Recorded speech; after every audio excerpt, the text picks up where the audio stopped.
Welcome to Creative Dot Solutions. I'm thrilled to have you on board as a client. Today I'll walk you through the steps we need to get started on your Power of 5 website. Let's dive in.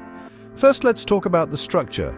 We agreed to create 5 main pages for your website, plus 2 additional pages, a privacy policy and a thank you page. To kick things off, we need some crucial information from you. Once we have these details, we'll complete your website within 10 working days.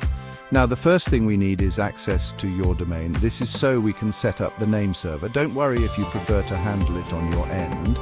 We'll provide you with the necessary NS record and A record details. Next, we'll need a high-resolution logo. This ensures your brand looks sharp and professional on your new website, so make sure to send us the best quality image you have. We also need some content about your company. This includes your vision and mission statements, management information along with key staff photos and titles, and any certificates or memberships with organizations.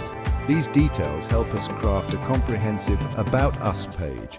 For the services or products page, provide us with detailed descriptions of your offerings. Clear and concise descriptions help potential customers understand what you provide. This is your chance to shine. Next up, for the client testimonials page, please share your latest client testimonials. If you have a Google business page, we can extract a few testimonials from there. You can also use this page to highlight any special offers. Finally, for the Contact Us page, we need your business address, phone number, and email. Additionally, provide us with all your social media URLs so we can set up social links on your website. Thank you again for choosing Creative Dot Solutions as your digital marketing service provider. We are excited to bring your vision to life and create a stunning website for you.